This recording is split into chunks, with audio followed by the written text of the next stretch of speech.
안녕하세요.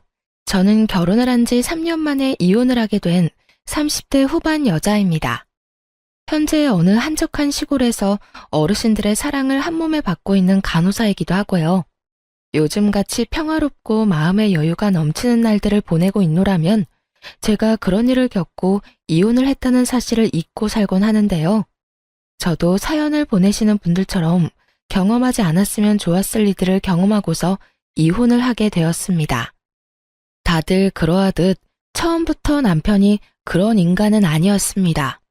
그런 인간인 것을 진작 알았다면 저 역시 결혼 따위 하지 않았을 텐데 처음 남편은 참 좋은 사람이었어요. 그런 다정했던 남편과 처음 만나게 된 것은 소개팅이었어요. 그것도 다름 아닌 시숙의 소개로 만나게 되었죠. 당시 전 지금처럼 간호사로 일하고 있었고 시숙은 제가 일하던 병원에서 페이 닥터로 일하고 있었죠.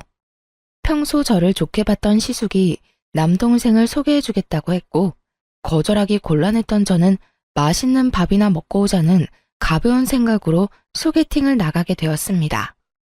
안녕하세요. 저는 박시훈입니다. 반가워요. 네, 안녕하세요. 저는 김성아예요. 날씨가 많이 춥죠? 이거 손난로인데 충전해서 계속 쓰시면 돼요. 제가 써보니까 좋아서 성아 씨 드리려고 같은 걸로 사서 가지고 왔어요. 소개팅 기념 선물입니다. 네? 어머, 저는 아무것도 준비 못했는데요. 괜찮아요. 사실 형 병원에 갔을 때 성아 씨 보고 반해서 제가 소개해달라고 졸랐어요.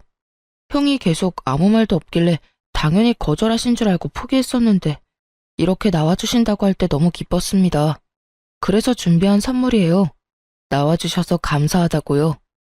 그렇게 건네받은 손난로는 너무 따뜻했어요. 따뜻한 손만큼 그날의 분위기는 내내 따뜻했고 즐거웠습니다. 남편은 대화를 나누면 나눌수록 좋고 따뜻한 사람이란 생각이 들었고 그렇게 여러 번 만나보게 되었어요. 만나면 만날수록 더 마음이 가던 남편과 전 연애를 시작하게 되었고 2번의 봄이 지나가던 어느 날 결혼까지 하게 되었습니다. 참고로 시숙은 비혼주의라 저희라도 먼저 빨리 결혼하라는 분위기였거든요. 다들 축복해주는 분위기에서 결혼식을 마칠 수 있었어요. 그렇게 몇 년 참 행복했던 것 같아요. 싸우기도 많이 싸웠고 그만큼 슬기롭게 현명하게 화해하는 방법도 터득하게 되었죠. 그래서인지 다툼이 있다고 해도 기분이나 감정이 상하는 일은 없었는데 그런 저희에게도 큰 다툼거리가 다가오고야 말더라고요. 그 다툼의 시작은 시모였어요. 당시 시댁엔 큰일이 생겼습니다. 그건 바로 시부가 돌아가신 것이었는데요. 갑작스럽게 시부가 쓰러지시게 되었고 몇 번의 수술을 받으셨지만 결국 운명을 달리하시고야 마셨습니다. 갑자기 혼자가 된 시모는 많이 힘들어했고 시부와 함께 살던 집에선 도저히 혼자 살 수가 없다며 무작정 짐을 싸들고 저희 집으로 와버리는 일이 일어났어요. 물론 상의도 연락도 없었죠.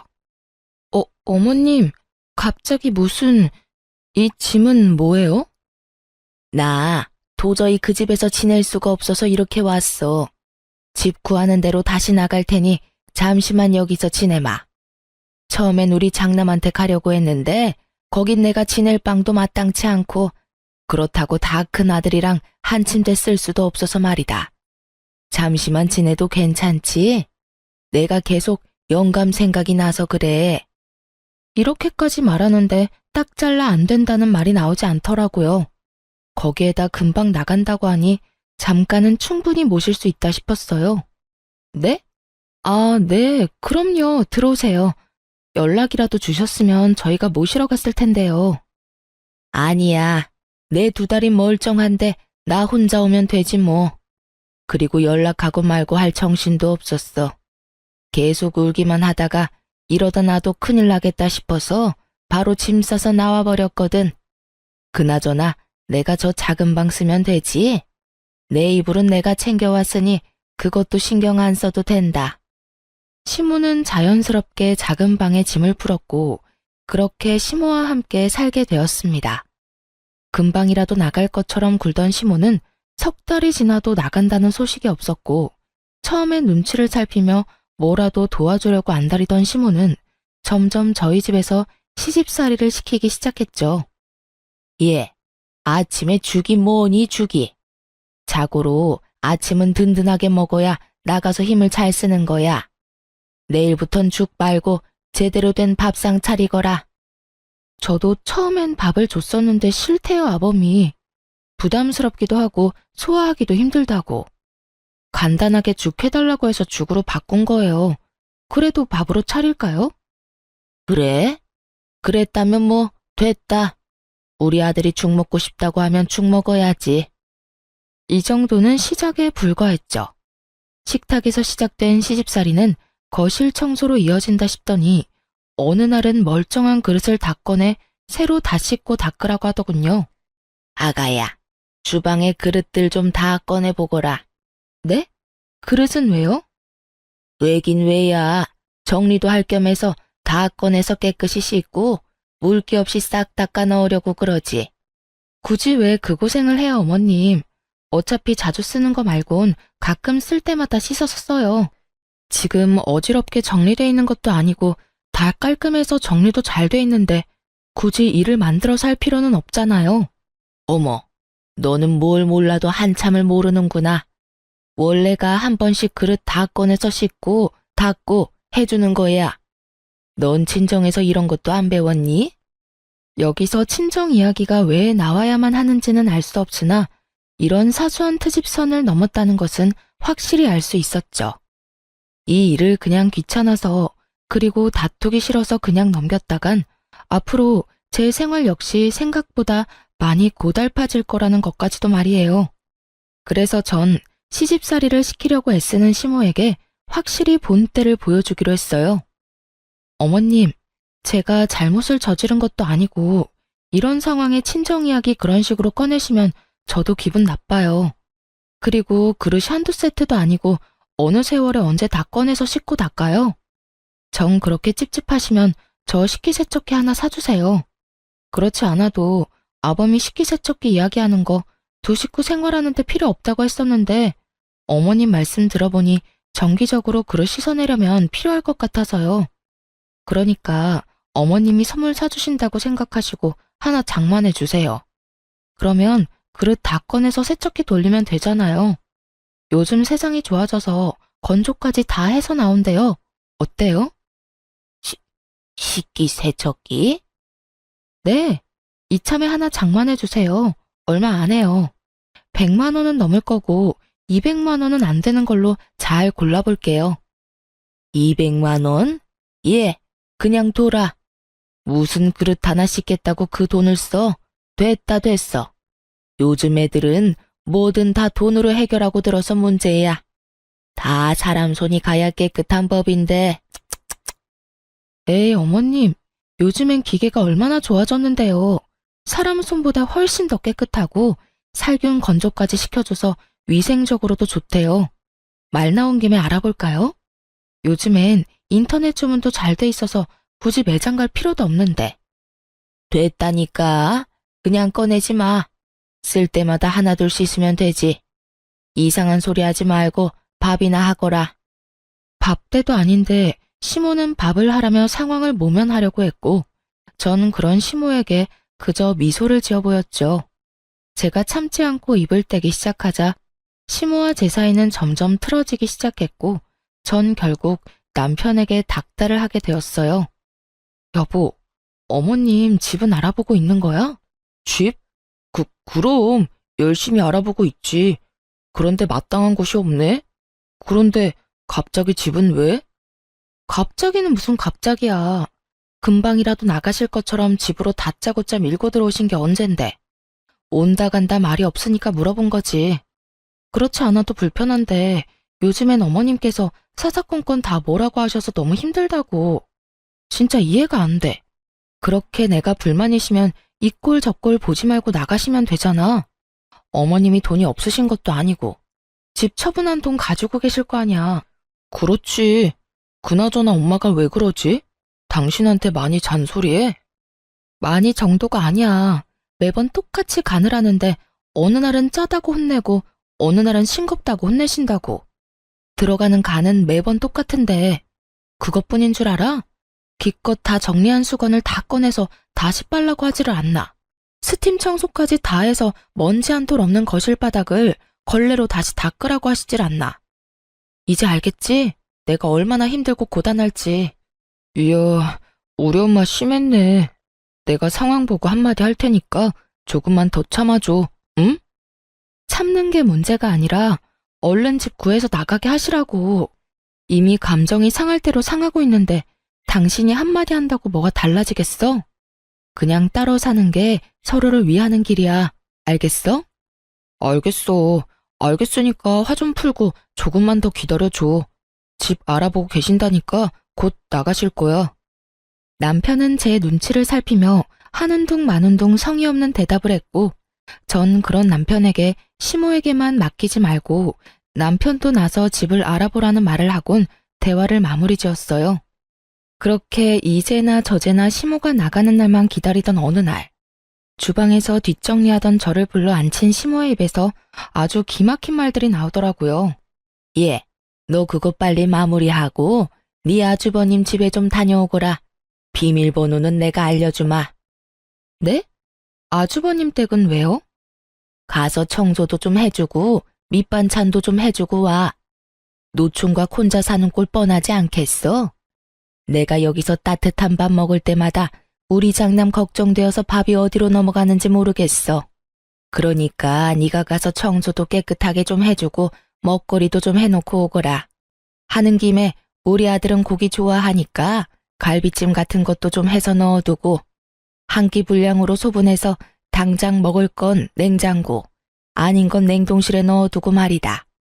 밥이 안 넘어가기는 끼니 때마다 고봉밥을 먹은 것이 기억도 나지 않는 것인지 잘도 졌다는 소리를 하더라고요. 그리고 밥이 안 넘어가면 본인이 직접 해주면 되는 일 아닌가요? 가족끼리 돕고 살고 혼자 사는 시숙 돕는 건 저도 좋은 일이고 충분히 베풀 수 있는 호의라고 저도 생각해요. 그러나 시모가 저에게 말하는 투는 저를 그냥 부려먹는 사람으로 여기는 것이 분명해 보였고, 그런 행동에서 저는 호의 따윈 베풀 필요가 없다는 생각이 들었습니다.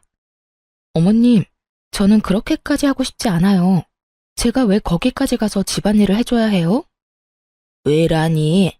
가족끼리 돕고 사는 건 당연한 거 아니니? 그리고 너 내 아들이랑 어떻게 결혼까지 하게 됐니? 다 우리 장남이 소개해줘서 결혼까지 하게 된 거 잊었어? 좋은 남편도 만나게 해줬는데 그 정도는 당연히 해야 했던 거야. 말이 나왔으니 하는 말인데 너 정말 해도 해도 너무 무심한 거 아니니? 다른 사람도 아닌 너희 결혼까지 하게 만들어준 사람인데 너희만 행복하게 살면 끝이니?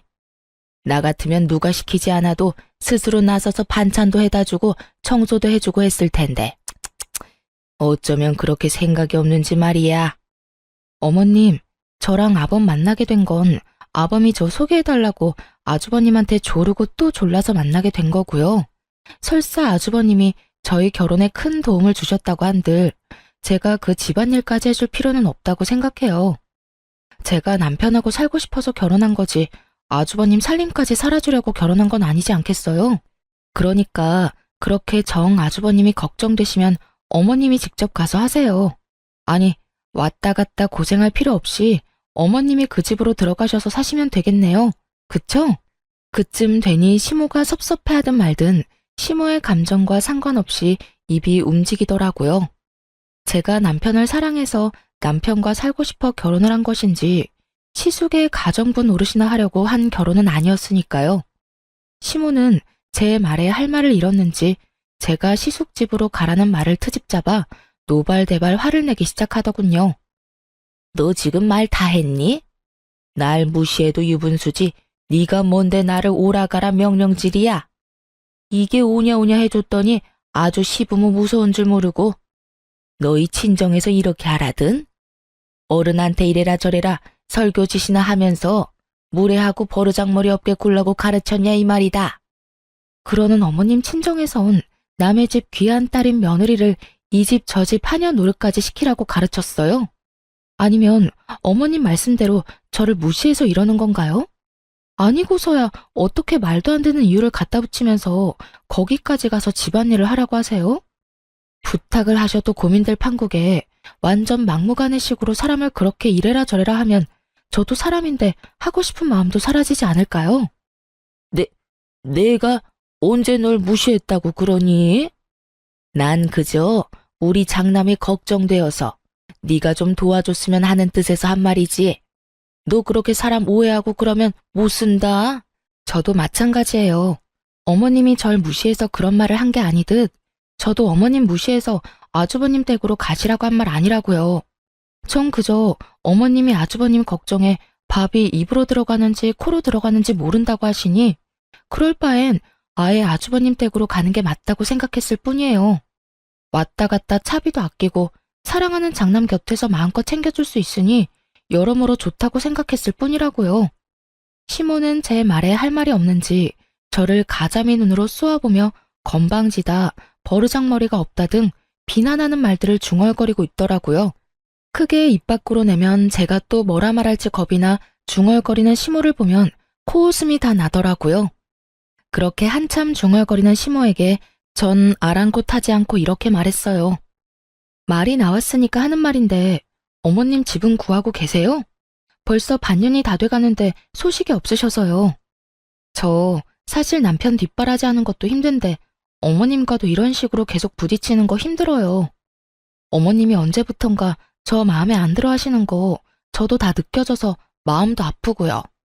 시모는 이야기가 집으로 전개될지는 꿈에도 몰랐다는 표정으로 절 보고 있더라고요. 눈만 껌뻑껌뻑. 어떻게 해야 이 난관을 헤쳐나가지 하는 마음의 소리가 들리는 듯해 웃음이 비집고 나올 것만 같았어요. 제가 시모와 한평생 살겠다고 하고 모시고 사는 것도 아니고 잠깐만이라는 전제 조건 아래 잠시 모시고 사는 것뿐인데 어쩌면 저리도 멍청하게 제게 10이란 시비는 다 걸 수 있는 것인지 저는 이해가 되지 않더군요. 이럴 땐 잘 보이려고 애쓸 필요까진 없더라도 적어도 함께 사는 사람 대 사람으로 상호 존중 정도는 해줘야 하는 거 아닌가요? 아니, 적어도 이상한 트집을 잡아 시집살이를 시키는 일은 없어야 할 텐데 시모는 그마저도 자제하지 못해 제 입에서 결국 이런 말을 나오게 만들고야 말았으니까요. 저도 웬만하면 시모의 입장을 생각해서 며느리인 제 입에서 나가라 마라 하는 말은 하고 싶지 않았지만 상황이 상황이니만큼 결국 이런 말까지 하고야 만 것이었죠. 시모는 제 말에 토끼 눈을 하고 저를 본다 싶더니 이내 말까지 더듬어가며 태세를 전환하더라고요. 내가 언제 널 마음에 안 들어 한다고 그러니? 나 너 마음에 들어. 나 너 좋아하는데 몰랐니? 정말요?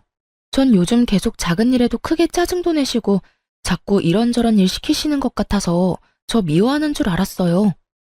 아니라면 안심이긴 한데 그래도 혹시나 계속 살다간 감정 상할 수도 있으니 빨리 집 알아보셨음 해요. 어머님도 같이 사는 거 불편하실 거예요.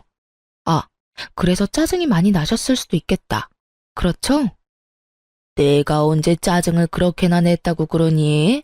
어찌됐든 내가 좀 알아보긴 하마. 요즘 마땅한 게 없던데. 그래요? 그러면 제가 좀 알아볼게요. 뭐? 아니다. 내가 알아보마. 내가 살 집인데 내가 알아봐야지. 아니에요. 저도 같이 알아볼게요. 그래야 좋은 집 빨리 구할 거 아니에요. 이미 말은 뱉어버렸고 전 더는 물러서지 않기로 했습니다. 전 제가 말한 대로 집을 알아보기 시작했고 괜찮은 집이 있으면 시모와 함께 보러 가기도 했죠. 시모는 그때마다 이런저런 이유를 대며 싫다고 하긴 했지만 전 포기하지 않고 집을 알아보던 중이었어요. 그렇게 저에게 이리저리 끌려다니며 집을 보던 시모는 도저히 안 되겠다 싶었는지 남편에게 있었던 일을 다 전했던 듯 하더군요. 남편이 저를 설득하기 위해 나섰으니까요. 저기, 여보, 나 할 말 있는데. 할 말? 뭔데? 뭐길래 이렇게 내 눈치를 봐? 그게, 우리 엄마 그냥 우리랑 조금만 더 살면 안 될까? 아무래도 엄마 혼자 지내는 거 내가 불안해서 그래. 평생 살자는 거 아니고 엄마 마음이 조금만 더 안정될 때까지만 살자. 때가 되면 내가 나서서 엄마 내보낼게. 그러니까 당신이 조금만 더 이해해주면 안 될까? 절대 안 되는 거 알지? 1년이 2년 되고 2년이 20년 되는 법이야. 지금도 봐. 길어도 한두 달이면 될 거라고 해놓고 벌써 1년이 다 돼가고 있다고. 어쨌든 난 절대 싫어. 그렇게 싫다고만 하지 말고 조금만 좋게 생각해줘. 우리 엄마가 민폐만 되는 건 아니잖아. 살림도 도와주고 청소도 그렇고 여러모로 당신한테도 도움되지 않아? 뭘 몰라도 한참 모르는 남편놈은 가정에도 전혀 관심이 없다는 걸 자기 입으로 증명하고 있더라고요. 시모가 저에게 도움이 된다는 기가 막히고 코가 막히는 말을 듣고 있는데 정말 그야말로 우라가 다 치밀어 오르더라고요. 도움? 도움이라고 했어? 당신 도움이라는 단어 뜻을 몰라? 왜? 아니야? 도움은 개뿔. 어머님, 나한테 뭐까지 시킨 줄 알아? 나한테 글쎄 아주버님 집 비밀번호 알려줄 테니까 그 집에 가서 청소하고 음식까지 해라고 하더라. 갈비찜은 소분해서 얼려두라고까지 했다고. 그 말이 무슨 뜻이겠어? 앞으로 쭉 두 집 왔다 갔다 하면서 살림살라는 말 아니겠어? 그것뿐인 줄 알아? 말끝마다 친정에서 그렇게 가르쳤냐는 말은 어떻고 내가 그런 말, 그런 취급까지 받아야 해? 오죽했으면 내 입에서 어머님한테 나가라는 말까지 했겠냐고. 당신은 어떻게 하나만 알고 둘은 몰라? 이때껏 참아온 내 입에서 어머님 나가라는 말까지 나왔으면 그 상황이 어땠을지 상상이 안 가? 전 숨도 쉬지 않고 시모와 있었던 일을 쏟아냈고 남편은 몰랐던 사실에 당황한 듯 움찔거리더라고요. 하지만 그것도 인해 불쌍한 표정을 지으며 저를 설득하려 애썼어요. 그랬어? 나는 몰랐어. 엄마가 그런 이야기는 안 해서. 내가 미안해. 그런데 여보, 당신도 알다시피 우리 엄마가 너무 큰일을 겪기도 했고 그래서 엄마가 불안정한 상태야. 그래서 당신한테도 그런 말도 안 되는 트집을 잡는 것 같기도 하고 말이야. 내가 잘 말해볼 테니까 조금만 더 같이 살자. 응? 당신한테는 미안한데 난 싫어. 이대로 같이 살다간 나랑 어머님 진짜 되돌릴 수 없을 만큼 서로 감정만 상할 거라고. 그때 가서 진작 따로 살 걸 하면서 후회하는 것보다 지금 결단 내리는 게 맞는다고 생각해. 그러니까 당신도 그만하고 집이나 알아봐. 끝까지 제가 안 된다고 하자 남편은 더는 설득할 말이 없었는지 화를 내며 나오는 대로 말을 하기 시작하더라고요. 당신 진짜 너무하는 거 아니야? 내가 이렇게까지 부탁하면 들어줄 수도 있는 거잖아. 막말로 우리 엄마 저대로 혼자 내보냈다가 우울증이라도 걸리면 당신이 책임질 거야? 책임질 거냐고. 그 책임을 왜 나한테 물어? 할 말 없으니까 이상한 말로 억지 부리지 좀 마. 그런 식이면 나도 지금 어머님 때문에 우울증 걸릴 것 같은데 나 우울증 걸리면 어머님이랑 당신이 책임져 줄 거야? 그런 거 아니잖아. 당신이 왜 우울증에 걸려? 그리고 지금 우울증 걸리지도 않았잖아. 당신이랑 우리 엄마는 다르지. 그러는 어머님이 왜 우울증에 걸려? 어머님도 지금 우울증에 걸리지도 않았잖아. 한 채에 다른 점이 없으니까 계속 같은 말 시키지 말고 집이나 알아봐. 알겠어? 여보, 난 진짜 이제 어머님 때문에 스트레스 받는 것도 싫고 매일같이 괜한 일로 힘 빼는 것도 싫어. 그러니까 이 이야기는 이제 그만하자. 그래, 일단 알겠어. 남편은 결국 저의 완강한 태도에 알겠다고 했고 그렇게 이 문제는 여기서 일단락되는 거라고 생각했습니다. 하지만 이러한 제 생각은 아니란 생각이었더라고요. 생각지도 못한 문제가 저에게 다가왔으니까요. 한바탕 소란이 일어나고 난 후 며칠이나 흘렀을까요? 남편과 시모가 저에게 할 말이 있다며 잠시 앉아보라고 하더라고요. 저는 남편과 시모의 맞은편에 앉았고 제가 자리를 잡으니 두 사람은 제 눈치를 살피며 이야기를 시작했어요. 저기 아가, 그게 말이다. 내가 이사를 나가고 싶어도 나갈 수가 없어. 집 처분한 돈 우리 장남 다 줘버렸어. 네? 그게 무슨 말이에요? 말 그대로야. 우리 장남이 주식을 좀 하다가 돈을 다 날리는 바람에 빚더미에 앉게 됐다는 걸 알게 됐어. 그런 말을 들었는데 부모가 돼서 어떻게 가만히 있을 수가 있겠어. 돈이 없는 것도 아니었고 마침 집 처분한 돈도 있었으니 나도 어쩔 도리가 없었어. 그래서 지금 어머니 말은 나가고 싶어도 나갈 돈이 없으니 앞으로 저희랑 쭉 사셔야 한다는 그 말이죠? 그렇단다. 황당해서 제대로 된 말도 나오지 않을 뿐더러 사고가 정지된 기분이었어요. 시모의 말론 처음부터 이럴 작정으로 들어온 건 아니라고 하더군요. 처음엔 정말 시부가 갑작스럽게 돌아가시고 몸도 마음도 힘들어 안정을 찾고자 저희에게 왔다고 했어요. 그러던 와중 시숙이 주식으로 큰 돈을 날리게 되었고 이런 사실을 알게 된 시모가 가지고 있던 돈으로 시숙을 도와주게 된 것이었죠. 시모의 마음과 상황이 이해되지 않는 건 아니었지만 그렇다고 해서 그 상황이 달가운 건 아니었어요.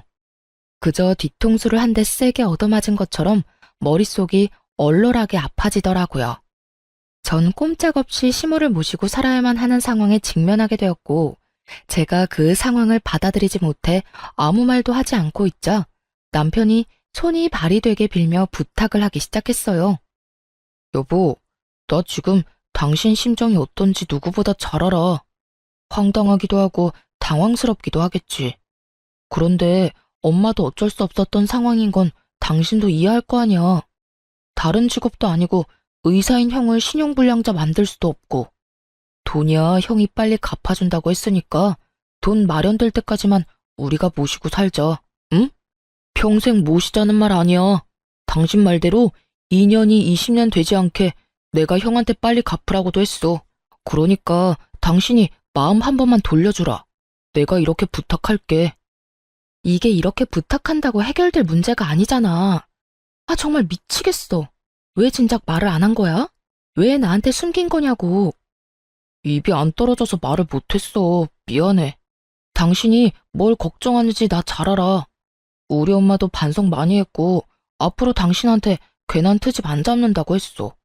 그동안은 엄마가 형 때문에 마음이 좋지 않아서 그러면 안 되는 걸 알면서도 당신한테 알게 모르게 화풀이 한 것 같으면서 많이 미안했어. 앞으로 다신 그런 일 없을 거라고 나한테 약속도 했고 말이야. 그래 아가, 내가 그동안 미안했어. 생각지도 못한 장남이 그런 큰 사고를 치니까 내가 실망도 하고 화가 나기도 했어. 그렇게 짜증이 쌓이니까 나도 모르게 예민해져서 너한테 못난 모습 보였구나. 앞으로는 그럴 일 없을 거야. 내가 앞으로 잘아마. 생각이 많아지더군요. 제 심정 같아서야 당연히 당장이라도 시모를 내쫓고 싶은 마음이 굴뚝이었지만 그렇다고 정말 땡전 한 푼 없는 시모를 당장 내쫓을 수는 없는 노릇이었어요. 그렇게까지 모질게 굴고 싶지는 않았죠.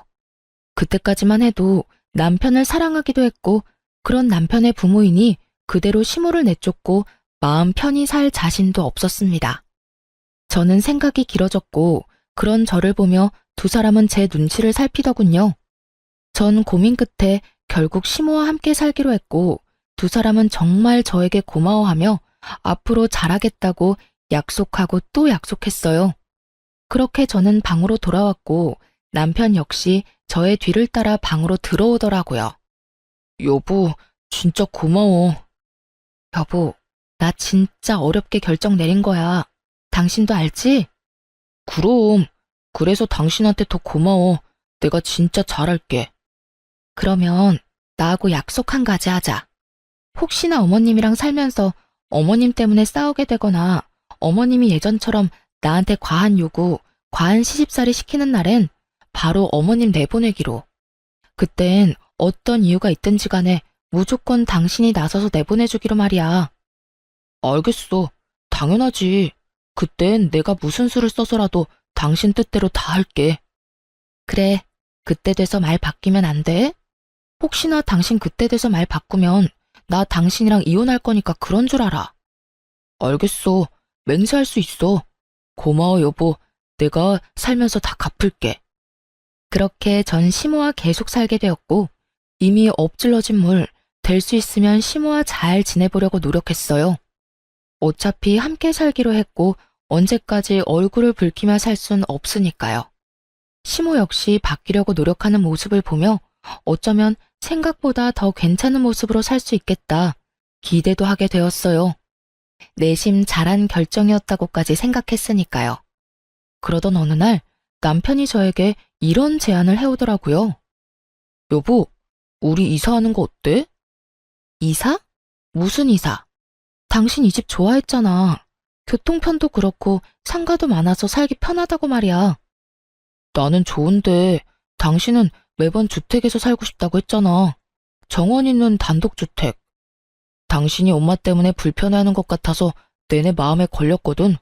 그래서 알아보니까 2층으로 된 주택인데 계단으로 이어져 있긴 해도 1, 2층 다 주방도 따로 있어서 거의 따로 사는 거랑 마찬가지더라고. 엄마는 1층에서 생활하고 우린 2층에서 생활하면 당신이 좀 더 편하지 않을까 해서 말이야.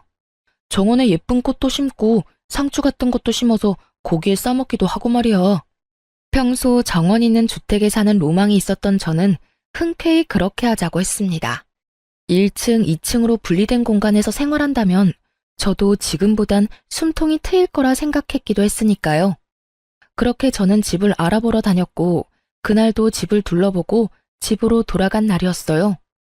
우리 집 전자키는 남편의 잦은 야근 때문에 잠금 해제 볼륨을 무금으로 설정해둔 상태였는데요. 그날도 제가 문을 열고 들어갔음에도 소리가 나지 않았고 그렇게 두 사람은 제가 돌아왔다는 인지조차 하지 못하고 작은 방에서 이야기를 나누고 있더라고요.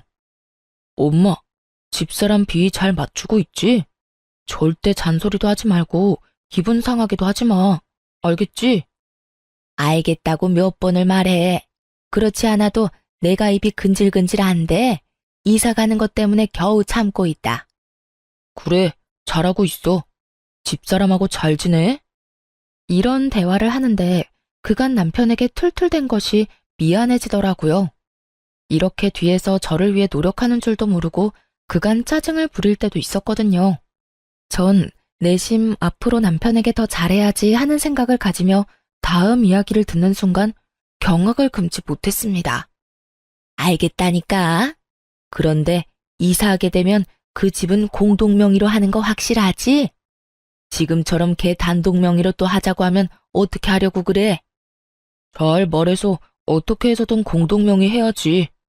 지금 집이야 집 마련할 때 처가에서 많이 보태줘서 하는 수 없이 집사람 명의로 한 거였고 지금 이사 가는 데는 내가 번 돈도 들어가니까 공동명의 해달라고 하면 알겠다고 해줄 거야. 잘 구슬리면 내 명의로도 해줄 수 있으니까 엄마도 집사람 기분 잘 맞춰주란 말이야. 괜히 기분 상하면 엄마 당장 나가라고 할 수도 있으니까. 그래? 그러면 내가 기분 더 잘 맞춰야겠네. 그 집은 우리 아들 명의 되기만 한다면 내가 뭐든 다 할 수 있어. 그런데 네 집사람은 성질이 왜 그 모양이니? 어떻게 돼 내가 한마디도 안 지려고 그러는지. 내가 진짜 겨우 참고 있어. 내 말이. 그런데 어쩌겠어. 참아야지. 이사해서 명의 바꾸고 형까지 들어오게 하려면 우리가 지금은 참아야 한다고. 그래서 나도 참고 있지 않니? 우리 장남도 같이 살면 너무 좋겠다. 그런데 장남까지 들어오면 걔 또 난리 부리는 거 아니니? 그 꼴은 또 어떻게 보니? 명의도 다 바꿨을 텐데 난리 부리면 어때? 뭐 이혼하자고 하면 이혼해도 상관없어. 그동안 나도 집사람 성질 부리고 냉정하게 굴 때마다 이혼하고 싶었는데 그대로 이혼하면 집도 절도 없이 쫓겨나니까 참은 거라고. 이사했는데 또 그러면 그냥 이혼해버릴 거야. 그래? 그러면 이사하면 나도 할 말은 하고 살아도 되겠구나. 여러모로 빨리 이사 갔으면 좋겠다. 새로운 집에서 우리 아들들이랑 살면 너무 행복할 것 같구나. 그러니까 조금만 더 참고 잘해주자. 우리 앞날을 위해. 신혼집을 마련할 당시 남편은 모은 돈이 별로 없었고 제가 모은 돈을 보태도 돈이 많이 부족한 상황이었죠. 시댁은 형편이 되지 않았고 이 모든 상황을 아신 친정에서 도움을 주셔 무사히 집을 마련할 수 있었어요. 그랬기에 물론 집 명의도 제 앞으로 했고요. 남편은 시모를 계속 모시고 싶기도 했고 만일의 경우 이혼을 하게 되면 집에서 맨몸으로 쫓겨날 것을 대비해 이사를 하자고 한 것이었죠. 제가 평소 노래를 부르던 단독주택으로 이사를 하며 명의를 변경하고 그 뒤론 편하게 시모를 모시고 살며 이혼하자는 말이 제 입에서 나온다면 그냥 속 시원히 이혼을 해버리라고요. 그러니까 조건을 유리하게 준비를 다 해놓고 제 입에서 이혼하자는 말이 나오도록 만들겠다는 뜻이었어요. 남편은 끝까지 저에게 잘 대해주기를 강조 또 강조하고 있었고, 전 배신감에 온몸을 떨며 집을 빠져나왔습니다. 걷고 또 걸으며 저는 이혼을 결심했고, 제가 느낀 이 배신감과 절망을 어떻게 하면 돌려줄 수 있을지 고민하고 또 고민했습니다. 그렇게 고민하다 집으로 돌아가니 남편은 태연스럽게 웃으며 저를 맞이해 주더라고요. 그리곤 준비된 말을 꺼내기 시작했어요. 왔어? 마음에 드는 집 있었어? 괜찮은 곳이 있긴 한데 금액이 좀 부담스러워서. 그래? 그래도 당신 마음에 드는 게 제일 중요하지. 대출도 있으니까 그런 건 걱정하지 말고 거기로 하자. 그래서 하는 말인데 이사 가는 집 명의는 내 명의로 하는 건 어때? 대출도 내야 하면 아무래도 직장 있는 내 명의로 하는 게 좋을 것 같아서. 그리고 세금 문제도 있으니까 여러모로 공동 명의보단 내 명의가 좋을 것 같은데. 당신 생각은 어때? 눈을 반짝이며 물어오는 남편과 그런 남편의 옆에서 아무 관심 없는 척하며 귀를 기울이고 있는 시모. 두 사람을 보고 있는데 정말 표정 관리가 안 되더라고요. 그래서 전 피곤한 척 얼굴을 쓸어내리며 원하는 대답을 해주었어요. 그래, 그렇게 하자. 그런데 거기 알아보니까 빨리 입주했으면 하는 것 같더라고. 그러니까 일단 당신이 대출 먼저 받아서 계약금 넣고 잔금은 최대한 우리 집 사려는 사람이랑 날짜 맞춰보고 안 되면 이 집 담보대출하고 당신 대출 내고 해서 맞춰보자. 어때? 좋아, 알겠어. 그 순간 저는 보았습니다. 두 사람이 눈빛을 교환하며 환하게 웃는 모습을 말이죠. 당장이라도 환히 웃고 있는 두 사람에게 물이라도 끼얹고 싶었지만 제 기분 잠깐 풀자고 제 계획에 찬물을 끼얹을 순 없는 일이니 참고 또 참았습니다. 그렇게 이삿 날이 다가왔고 분주한 분위기에서 제 복수는 시작되었어요. 남편과 시모는 이삿짐 차를 타고 기다렸고 전 그 뒤를 따라가기로 했었죠. 하지만 전 그 뒤를 따르지 않고 예약해뒀던 호텔로 향했습니다. 호텔에 도착해 아침부터 뒤집었었던 먼지를 씻어내고 나니 남편에게 전화가 오고 난리통이 벌어지고 있더라고요. 여보세요? 당신 어디야? 왜 안 와? 아니 그게 중요한 게 아니라 당신 잔금 안 넣었어? 아직 잔금이 안 들어와서 열쇠 못 준다고 해서 우리 들어가지도 못하고 그대로 집 앞에서 대기하고 있다고. 이삿짐 직원들은 바쁜데 언제 옮기면 되냐고 난리고. 부동산 직원은 왜 입금 안 되냐고 난리고. 어떻게 된 일이야? 어떻게 된 일이긴 큰일 난 일이지. 큰일이라니? 나 당신이랑 당신 엄마랑 하는 이야기 다 들었어. 갑자기 이사한 이유가 집 명의 당신 명의로 하고 나랑 이혼하고 싶어서였다며? 나랑 이혼하고 그 넓고 좋은 집에서 당신이랑 당신 엄마랑 당신 형까지 당신 식구끼리 행복하게 살고 싶어서라며. 내가 얼마나 기가 막히던지 배신감에 치가 다 떨리더라. 여보, 그게 아니라 난 당신이랑 이혼하겠다는 뜻이 아니었어. 당신이 우리 엄마랑 무슨 일 생기면 나랑 이혼하겠다고 하니까 그런 일이 일어나기 전에 나도 내 살 길 만들어 놓으려는 마음에서 그랬던 거야. 내가 당신이랑 어떻게 이혼해? 난 아직 당신 많이 사랑하는 거 알잖아. 글쎄, 난 앞에서 하는 말보다 뒤에서 하는 말이 더 신뢰도가 높다고 생각하는 사람이라서 말이야. 들어보니 당신 엄마는 이사하고 집만 당신 명의로 되기만 하면 나를 쥐잡듯이 잡을 요량이고 당신은 그걸 말릴 생각도 없어 보였으니 우리한테 남은 건 이혼뿐이지 않았을까? 난 결국 버티지 못하고 이혼하자고 했을 테고 당신은 알겠다 했을 테니까 말이야. 그랬다면 난 그냥 바보같이 맨몸으로 그 집을 나왔겠지. 당신이랑 당신 엄마가 바라던 대로 말이야. 아니야 여보, 절대로 아니야. 다 당신 오해라고. 일단 와서 이야기하자. 와서 내가 자세히 다 설명해 줄 테니까 일단 이리로 와. 아니, 거기 어디야? 내가 갈게. 내가 지금 당장 갈 수 있어. 아니, 올 필요 없어. 당신은 이삿짐 정리해야지. 여보, 그러지 말고 이야기 좀 하자. 우리 짐도 다 싸서 왔고 이미 계약금도 넣었어. 아무리 오해 때문에 화가 났다고 해도 그렇지 이건 너무 심하잖아. 일단 잔금부터 넣고 그 다음에 이야기하자. 여기 당신 때문에 기다리는 사람이 한둘이 아니라고. 이 사람들은 아무 잘못도 없잖아. 그러니까 일단 잔금부터 좀 해결해줘, 응? 남편은 애절하게 매달리고 있었고, 전 그런 남편의 말들을 그저 듣고만 있었어요. 도대체 어디까지 거짓말을 하나 궁금했거든요. 그렇게 한참을 애걸복걸하던 남편은 제가 아무런 말도 하지 않자 화가 머리끝까지 났는지 소리를 고래고래 질러대더라고요. 당신 진짜 이런 식은 아니라니까. 당신 하나 때문에 이게 뭐야? 진짜 이혼이라도 하고 싶어서 이래? 이혼을 하든 뭘 하든 다 해줄 테니까 일단 돈부터 넣어. 잔금 당장 넣지 않으면 내가 당신 진짜 가만 안 둘 거야. 여기에 들어간 계약금이 얼만데 내가 너 가만둘 줄 알아? 가만 안 두면 어쩔 건데? 당신 말대로 난 이제 당신이랑 이혼할 건데 당신이 날 어쩔 거냐고. 이혼? 진짜 나랑 이혼할 생각인 거야? 나 당신이랑 이혼할 거야. 그러니까 잔금은 알아서 처리해.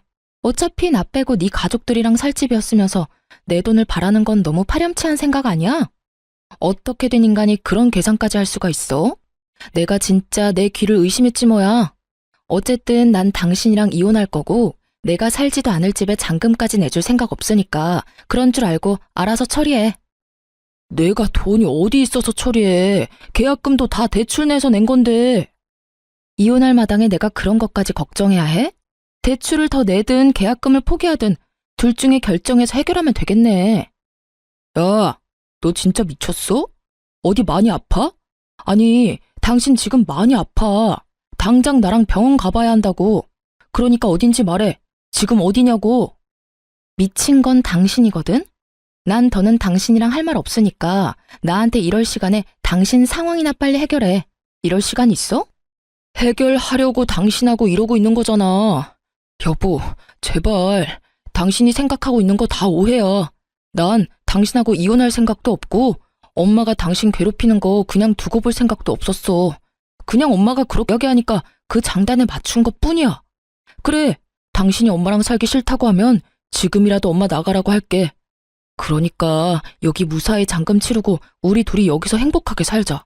새로운 집에서 새롭게 시작하는 마음으로 그렇게 살자고, 응?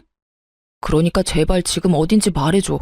아니, 당신 혼자 있고 싶으면 며칠이든 혼자 있어도 되니까 잔금만 좀 해결해 주라, 응? 남편은 이랬다 저랬다 하며 저에게 화를 냈다가 설득했다가 아주 난리를 부리고 있더군요.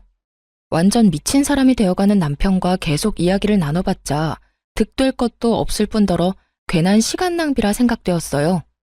이미 복수는 충분했고 그들에게 제가 느낀 감정을 곱절로 돌려줬으니 이쯤 하면 마무리해야겠다는 생각이 들기도 했고요.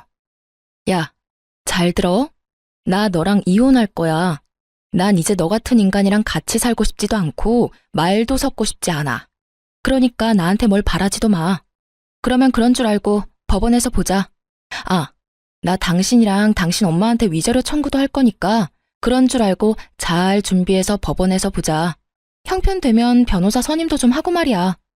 그렇게 전화를 끊어버렸고 전 다음 날부터 이혼 준비를 시작했어요. 남편과 지내며 남편의 휴대전화에서 시숙과 나눈 대화를 미리 확보해 놓았던 터라 수월하게 위자료까지 다 받아내고 이혼을 할 수 있었죠. 전 남편은 결국 대출까지 받아 넣었던 계약금을 날렸을 뿐만 아니라 전 시모와 본인의 위자료를 내느라 더 큰 빚을 지게 되었다고 하더군요. 그렇게 거지가 된 두 사람은 전 시숙의 좁은 집으로 들어가게 되었다고 하고요. 여기서 끝이냐고요? 아니죠. 그나마 그 집에서 직업이라도 좋던 전 시숙도 병원에서 잘렸다는 소식을 들을 수 있었어요. 주식에 제대로 빠져버린 전 시숙은 그 큰돈을 날리고도 정신을 차리지 못하고 주식을 하다 진료도 제대로 보지 않고 지냈다고 하더군요. 그래서 결국 병원에서도 쫓겨나게 되었고 그 좁은 집에서 빚쟁이가 되어버린 채 옹기종기 잘 모여 산다는 소식을 들을 수 있었어요. 이혼을 하고 난 후 저는 잘 지내고 있습니다. 전 요즘 사연 처음에 말씀드렸다시피 지방 조용한 시골에 내려와 결혼을 하며 그만두었던 간호사 일을 다시 하게 되었어요.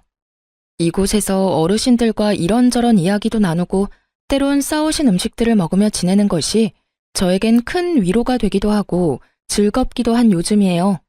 감사하게도 저를 예쁘게 봐주신 어르신들께서 자꾸만 누굴 소개해 주신다고도 하는데 전 연애 생각도 결혼 생각도 없는 상태예요. 그저 저만 생각하고 저에게만 집중할 수 있는 이 생활이 너무 즐겁고 만족스러워 다른 생각이 전혀 들지가 않네요. 앞으로 제 앞날이 어떻게 될지, 제 생각이 어떻게 변하게 될지는 모르겠지만 현재는 지금 이 생활을 좀 더 즐기며 행복하게 살아가 보려고요. 다들 응원해 주실 거죠? 긴 사연 함께 해주셔 감사하는 말을 전하며 저는 물러가 볼게요. 감사합니다. 안녕하세요. 저는 서울 근교에 살고 있는 애청자입니다. 저는 오늘 제가 겪었던 기가 막힌 이야기를 들려드리고자 용기를 내 사연을 쓰게 되었는데요. 어렵게 용기를 내 사연을 보내니 끝까지 함께 해주시면 감사하겠습니다. 그러면 이야기 시작해 볼게요. 저와 남편은 결혼한 지 8년 차 되는 부부였어요. 저와 남편 사이엔 아이가 없었는데 자연 임신이 되지 않아 병원에 다니게 되었고 병원에 다녀도 임신이 되지 않아 포기를 한 그런 상태였어요.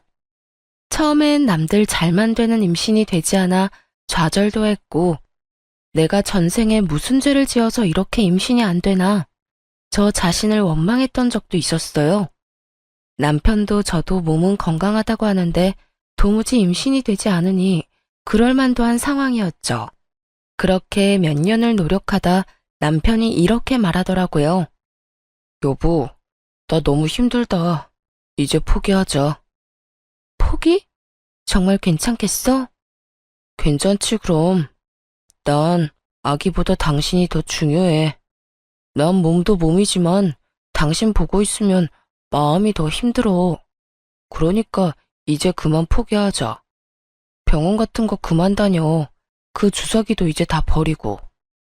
알고 있었어요. 저를 위해 남편이 저렇게 말해준다는 것을요. 사실 남자보단 여자가 더 힘든 과정이 분명했고 그런 과정 중에 점점 제가 지쳐가니 그런 저를 위해 남편이 먼저 이야기를 꺼내준 것이었죠. 그런 남편의 뜻을 고맙게 받아들이게 되었고 저흰 그렇게 임신은 포기한 채 살아가게 되었어요. 한동안은 참 많이 힘들었지만 모든 걸 내려놓고 나니 점점 마음도 안정되고 아이 없는 생활도 즐기며 살아가고 있었어요. 물론 시댁에서 말이 나올 때마다 스트레스를 받는 점은 있긴 했죠. 예, 너희는 아직도 소식이 없니? 진짜 이대로 포기할 거야? 그렇지 않아도 식구도 없어서 조용한 집에 울음소리라도 들리면 좋으련만. 너희는 정말 자식 없이 살 작정인 게야? 누구보다 아기 기다리는 건 저희란 걸 어머님도 잘 아시잖아요. 그래서 병원도 오래 다녔는데 그래도 안 되는 걸 어쩌겠어요? 어쩌겠어요? 하고 끝날 문제가 아니지 않니? 이젠 아들도 필요 없으니 딸이라도 하나 낳아줬으면 좋겠단 심정이다. 나만 이러니? 나만 이래? 남들 다 가지는 애가 너희는 왜 그렇게 힘든 거니? 병원에 그렇게 다녔으면 한 번쯤이라도 임신이 될 법도 한데 그것마저도 안 되니 돈은 돈대로 날리고 힘은 힘대로 빠지고. 이게 도대체 뭐 하는 짓이냐고? 어쩔 수 없죠. 노력해도 안 되니 이젠 마음 편히 먹고 기다려보려고요. 너는 속 편해서 좋겠다. 나는 이렇게 애가 타는데 넌 그렇게 속 편해서 좋겠다고. 내려놨다고 한들 저라고 마냥 속이 편할 리가 없는데 시무는 꼭 저런 식으로 답답함을 분출했어요. 전 이 정도는 참을 수 있다고 생각했어요. 시댁엔 시무 혼자 계셨는데 시무 말대로 아이라도 있었으면 가끔 보는 손주 재미라도 있었을 텐데 그 재미도 없으니 저런 말 정도는 할 수 있다고 생각하며 이 정도는 그러려니 하고 넘길 수 있었어요. 하지만 도저히 넘길 수 없는 문제가 생겨나고 말았습니다. 시댁엔 제사가 많은 편이었는데 그 중에서도 단연 시부제사는 중요한 집안 행사였습니다. 시모는 늘 저에게 조상한테 잘하면 그게 다 우리한테로 돌아오는 거야. 그러니까 음식 준비하면서 나쁜 생각하지 말고 귀찮다고 생각하지도 말거라. 좋은 마음으로 정성껏 준비해야 한다니 말이야. 특히 네 시아버지 제사상 준비할 때는 더 정성을 쏟아야 한다. 음식도 살아생전 네 시아버지가 좋아했던 것도 추가해서 올리고 라고 제사를 강조하곤 했고, 저 역시 며느리 된 도리는 지키고자 시부 제사 땐 더 신경을 쓰는 편이었죠. 시부 제사가 있는 날엔 아침 일찍부터 시댁으로 가 제사 음식을 정성껏 마련하고 시댁에서 시간을 보내곤 했으니까요. 그러던 어느 날 아빠가 갑작스러운 사고로 인해 돌아가시게 되셨어요. 외동딸인 저를 너무나 사랑하며 키워주신 아빠의 죽음은 너무나도 갑작스러웠으며 너무나도 저를 절망스럽게 만들었습니다.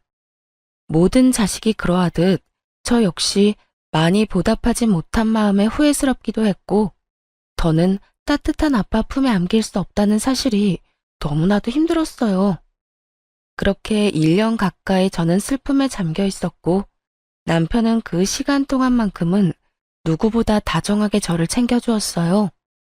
남자가 나쁘끄럽게 꽃 같은 거 들고 돌아다니는 거 아니라던 사람이 한아름 꽃을 사와 안기기도 하고 10년이 넘는 세월 동안 장모님께 애교 한번 부려본 적 없는 사람이 친정엄마의 팔짱을 끼고 우리 집에 모셔오기도 했고요. 장모님, 오늘은 저희 집에서 주무시고 가는 겁니다. 아니야, 그냥 밥만 먹고 갈게. 내가 여기서 자면 정서방 불편해서 안 돼. 불편하기는요. 요즘 집사람도 영 힘이 없어서 저도 힘이 없는데 장모님 계시면 집사람이 웃기도 하잖아요. 저한텐 그것만큼 힘나는 일이 또 없는걸요. 그러니까 오늘은 무슨 일이 있어도 주무시고 가셔야 합니다. 제가 특별히 집사람 옆자리도 양보해 드릴게요. 그래? 정서방이 정 그렇다면 오늘은 자고 갈게. 이렇듯 엄마를 모시고 오는 날이면 어떻게 해서든 엄마를 제 옆에서 자게 했고, 그런 남편을 보며 저 역시 웃는 날이 생겨나고 있었어요. 돌아온 아빠의 기일날엔 슬프기는 했지만 처음보단 많이 무뎌진 감정으로 제사를 맞이할 수 있었어요. 아빠의 첫 제사이다 보니 제가 모시고 싶었고, 남편에게 이런 제 뜻을 말하니 남편도 흔쾌히 알겠다고 하더라고요. 여보, 이제 곧 아빠 기일인 거 알지? 그럼 알지. 얼마 안 남았잖아. 왜? 나 우리 아빠 제사 우리 집에서 지내고 싶어. 첫 제사이기도 하고 내가 차려드려야 마음이 편할 것 같아. 뭘 그런 걸 묻고 그래. 당신이 장인어른 제사 챙기는 건 당연하지. 뭐든 당신이 하고 싶은 대로 마음 가는 대로 다 해. 난 상관하지 말고, 알겠지? 남편은 제 손을 꽉 잡아주며 제가 원하는 건 뭐든 다 하라고 해주더라고요. 앞으로도 우리가 모시자고까지 해주었고요. 그렇게 저와 남편은 한사코 와서 돕겠다는 엄마를 오지 못하게 하고 제사 준비를 시작했어요. 한창 준비하고 있는데 시모에게서 연락이 왔더군요. 요즘 뭐 하고 지내니? 뭐 하고 살길래 연락 한 통이 없어? 죄송해요. 아시다시피 아빠 돌아가시고 제가 정신이 없었어요. 돌아가신 지가 언젠데 언제까지 그러고 있을 거야? 그러고 보니 사돈 돌아가신 게 작년 이맘때 아니니? 네, 오늘이 기일이어서 그렇지 않아도 제사 준비하고 있어요. 전 당연하다 생각했기에 아무렇지 않게 말했는데 시모는 들어선 안 될 말을 들은 사람처럼 화들짝 놀라며 되묻더라고요. 뭐? 뭐를 한다고? 아빠 제사 준비한다고요. 왜 그러세요? 무슨 문제라도 있을까요? 문제가 많지. 네가 왜 그 제사 준비를 해? 너 출가 외인이야. 그런 네가 왜 친정 제사를 지내냐고. 그게 말이 된다고 생각하니? 정작 말 같지도 않은 말을 하는 사람이 누군데 저에게 이딴 말을 하나 싶더라고요. 요즘 같은 세상에 시댁 친정이 어디 있다고 이런 말을 하는지. 거기에다 시댁 제사엔 그렇게 온갖 정성을 쏟으면서 다른 사람도 아닌 친정아빠의 제사를 챙기지도 못하게 하는 시모를 보며 정말 오만정이 떨어진다는 말이 어떤 건지 단번에 알겠더라고요. 전 말도 안 되는 말을 해대는 시모에게 제 감정을 숨기지 않고 표출했어요. 어머님, 저 외동딸이에요. 저 아니면 제사 준비할 사람도 없는데 당연히 제가 해야죠. 제가 시댁 제사는 다 준비하고 지내는데 저희 아빠 제사 하나 못 지내드리는 게 말이 된다고 생각하세요? 시댁은 시댁이고 친정은 친정이야. 네가 우리 집에 시집 온 지가 10년이 훌쩍 넘었는데 그 정도면 넌 이제 친정하고 연을 끊었다고 봐야지. 어찌됐든 난 절대로 싫으니까 당장 다 때려치우거라. 싫은데요. 이건 어머님이 뭐라고 하시든 제 마음대로 할 거니까 이래라 저래라 하지 마세요. 너 기어코 내가 가서 그 상을 다 엎어야 그만할 거야? 시모는 고래고래 고함을 질러댔고 잠자코 옆에서 듣고 있던 남편이 전화기를 가지고 가 한바탕 난리를 부리더라고요. 엄마, 진짜 적당히 좀 해, 적당히. 이 사람이 장인어른 제사상 좀 차리겠다는데 왜 엄마가 하라 말아야? 당연히 이 사람이 해야 하는 일이잖아. 이 사람 아니면 할 사람도 없고. 너 지금 엄마한테 소리쳤니? 어떻게 다른 것도 아니고 네 마누라 편 든다고 엄마한테 소리를 질러?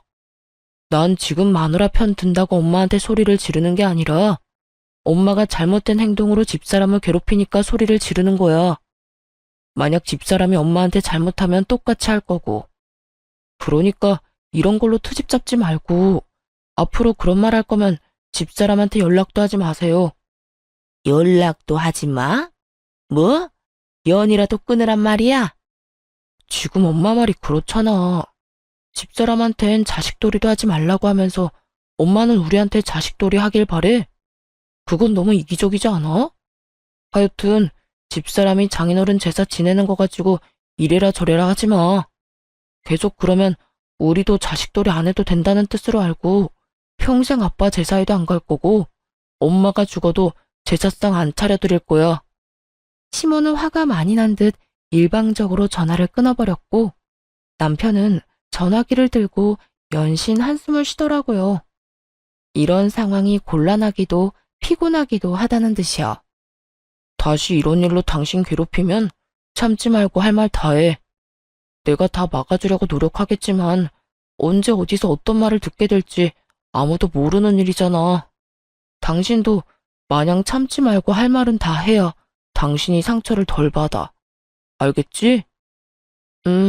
알겠어. 내가 다 막아준다는 말보다 더 든든했고 남편에게 참 고마웠습니다. 그렇게 제사는 무사히 지내게 되었고 엄마는 남편의 손을 붙잡고 덕분에 잘 치를 수 있었다며 고마운 마음을 전했어요.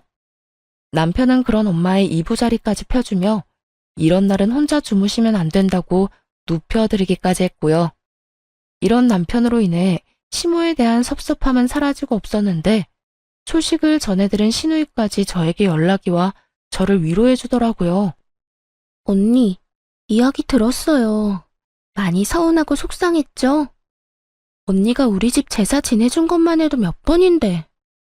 처음엔 속상하기도 하고 섭섭하기도 했었는데 오빠가 잘 달래줘서 괜찮아졌어요. 어머님도 앞으로 제사 문제로 아무 말 안 하기로 했고요. 듣는 내가 다 속상하던데 우리 언니는 마음도 좋아. 오빠가 달래준다고 금방 풀리는 거 보면. 어쨌든 나도 엄마한테 한 소리 했으니까 혹시나 마음에 남은 앙금 있으면 풀어요. 괜히 마음에 담아두면 언니만 힘들잖아요. 그냥 다 잊어버려요. 알겠죠? 알겠어요, 아가씨. 걱정해줘서 고마워요. 시누이까지 나서 시모에게 한 소리 했다고 하니 고맙기도 하고 시모가 불쌍하단 생각마저 들 지경이었어요. 그러면서 제 앙금은 시누이가 말했듯 씻은 듯이 날아가기도 했고요. 그렇게 전 다시 활기를 되찾았고 시댁에서도 좋은 소식이 들려오더라고요. 성격도 좋고 평소 저랑 좋게 지내던 시누이의 결혼 소식이었어요. 결혼 상대가 의사라는 말을 들었을 땐 정말 잘된 일이라며 얼마나 기뻐한 줄 모릅니다. 오죽했으면 남편이 자신보다 제가 더 기뻐하는 것 같단 말까지 했으니까요. 저는 정말 기쁜 마음으로 신우이에게 축하 말을 전했고, 신우이 역시 기뻐하며 저에게 시집가서 잘 살겠다고 하더군요. 그렇게 집에는 경사가 났다며 다들 기뻐하고 있는 와중 저에겐 불안한 일들이 일어나고 있었어요. 저를 불안에 떨게 만든 장본인은 다름 아닌 시모였는데요. 신우이가 시집 간다는 말이 나온 뒤부터 묘하게 시모가 저에게 잘 대해주는 느낌이었어요. 어느 날은 시댁에 갔는데 밥상이 다 차려져 있더라고요. 어머님, 이게 다 뭐예요? 보면 모르니? 너 먹으라고 내가 다 차렸어. 다 네가 좋아하는 반찬들이니 마음껏 먹고 맛있으면 싸서 가거라. 혹시 몰라서 넉넉히 해서 소분해서 넣어뒀어. 감사해요. 다 맛있겠어요. 얼른 먹고 설거지는 제가 할 테니 두세요. 아니야, 됐어. 음식 만든 사람이 뒷정리까지 다 해야지. 너는 그런 거 신경 쓰지 말고 맛있게 먹기나 해. 아니에요. 설거지는 하게 해주세요. 제가 마음이 불편해서 그래요. 저는 끝까지 설거지만은 제가 한다고 했지만 시모는 한사코 저를 말리며 직접 설거지를 해버리더라고요. 이런 모습만 해도 불안감이 밀려오는데 시모의 입에선 도저히 상상할 수도 없는 말이 나왔습니다. 그날은 시댁 제사를 얼마 앞두지 않은 어느 날이었어요. 집에서 쉬고 있는데 시모에게서 전화가 오더라고요. 아가, 바쁘니? 아니요, 어머님. 왜요? 무슨 일 있으세요? 저 지금 갈까요? 아, 아니다. 그런 게 아니라 다름이 아니라 이번에 오는 증조부님 제사 말이다. 아, 네. 알고 있어요. 그렇지 않아도 그 전날부터 시간 비워뒀어요. 아니, 그런 뜻이 아니라 혹시 바쁘면 안 와도 된다는 말 하려고 전화했어. 아니, 앞으로 제사 지내는 거 신경 안 써도 돼. 앞으로는 나 혼자 해도 될 것 같구나. 어머님, 갑자기 왜 그러세요? 제사를 그렇게 중요하게 여기시면서. 생각해보니까 요즘에 우리 집처럼 제사 많이 지내는 집도 없고 너도 8년이나 했으면 할 만큼 했다 싶어서 말이야. 이제 나도 나이도 있고 줄일 수 있는 건 다 줄이고 간소하게 혼자 지내려고 해. 그러니까 너는 앞으로 안 와도 된다. 네? 어머님, 진짜 무슨 일 있으신 거 아니죠? 아니라니까 얘가 왜 이래? 이상하잖아요. 지난 8년 동안 단 한 번도 이런 적이 없었는데 그런 이유로 갑자기 아예 제사도 오지 말라고 하는데 제가 걱정되지 않겠어요? 혹시 저한테 뭐 바라는 거 있으세요? 아니면 제가 뭐 잘못했어요? 그런 거 없다니까. 하여튼 이번 제사부터 안 와도 되니 그런 줄 알고 푹 쉬거라. 그렇게 중시하며 8년 내내 비가 오나 눈이 오나 제사 하나만큼은 챙기던 시모가 이런 말까지 하니 불길할 수밖에 없었죠. 도대체 무슨 일인가 하고 생각을 해봤더니 이유는 하나뿐이더라고요. 신우이의 결혼. 시기상으로도 상황상으로도 그 원인은 신우이 결혼밖에 없었고 전 남편을 붙잡고 추궁 아닌 추궁을 하게 되었습니다. 여보, 솔직하게 말해봐. 어머님, 나한테 뭐 바라는 거 있으시지? 어? 우리 엄마가? 갑자기 왜? 글쎄 이상하잖아. 8년 내내 나한테 밥상 받아먹던 분이 요즘 따라 집에 불러서 가보면 밥상이 떡하니 차려져 있기도 하고 요즘엔 나한테 설거지도 안 시키셔. 그것뿐인 줄 알아? 그렇게 제사 노래를 부르던 어머님이 그제는 갑자기 연락이 와서 제사를 오지 말라고 하더라니까. 당신 같으면 이상하지 않겠어? 난 지금 이 상황이 굉장히 이상하거든. 그러니까 솔직하게 말해봐. 아가씨 결혼 때문에 나한테 뭐 바라는 거 있으시지? 왜? 가전이나 가구 사달래? 냉장고? 아니면 세탁기? 아니면 침대? 뭔데? 말해봐. 아니야. 바라긴 뭘 바래. 그런 거 아니니까 신경 쓰지 마. 그냥 이제서야 당신한테 그렇게 해주고 싶으셨겠지. 남편은 한사코 아니라며 손사래를 쳤지만 저는 아닌 게 아니란 걸 알 수 있었어요. 지나치게 화들짝 놀라는 모습과 말을 더듬은 것이 딱 남편이 거짓말할 때 나오는 모습이었거든요. 여보, 그냥 솔직하게 말해봐. 나 화 안 내. 난 당신이 거짓말하고 나한테 숨기는 게 제일 싫어. 그러니까 말해봐, 솔직하게. 전 남편을 끝까지 닥달했고 제 눈치를 살피던 남편이 무거운 입을 열었어요.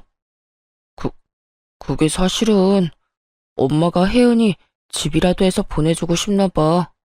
집? 왜? 상대방 집안에서 집까지 해오라고 한대? 그런 건 아닌데 의사 집안에 시집 가는데 집이라도 해가야 혜은이 기가 좀 살지 않겠냐고 말이야.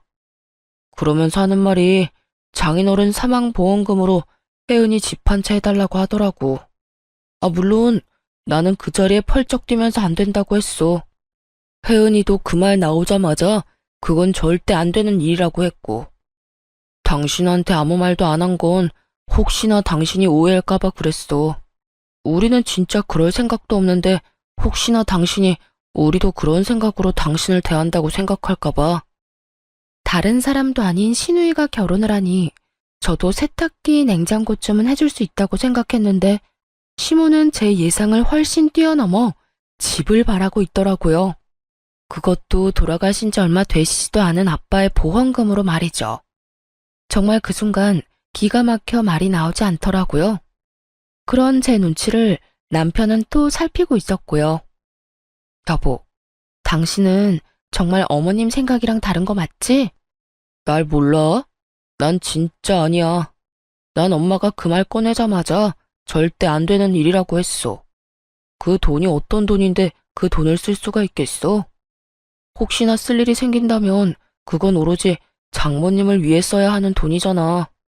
두 번 다시 그런 이야기 꺼내지도 말라고 못 박았어. 혜은이도 그 돈으로 시집 가야 한다면 차라리 안 가는 게 낫다고까지 했고 말이야. 이렇게 말한 남편은 저에게 전혀 신경 쓸 필요 없다고 하더군요. 이럴까봐 이야기하지 않은 거라고 하면서요. 이야기를 들어보니 신우이 역시 친정아빠 보험금을 노리는 것 같지 않았고 오로지 시모 혼자 헛된 꿈에 빠져 난리를 부리는 듯 했어요.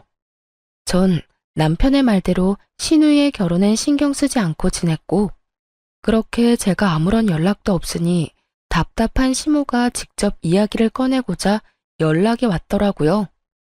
이때쯤이면 제 귀에도 많은 이야기가 들어갔을 텐데 제가 아무런 연락도 하지 않고 어떤 말도 없으니 답답한 마음에 먼저 한 연락이었죠. 아가, 잘 지내니?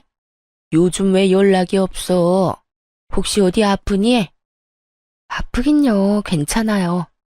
요즘 이런저런 일로 정신이 좀 없어서 연락도 못 드렸네요. 어머님은 잘 지내시죠? 시모는 저의 잘 지내냐는 말을 기다렸다는 듯이 목소리에 힘을 쭉 빼며 축 처진 목소리로 본심을 드러내기 시작했어요. 그게 난 잘 못 지낸다. 요즘 걱정이 많아. 왜요? 무슨 일 있으세요?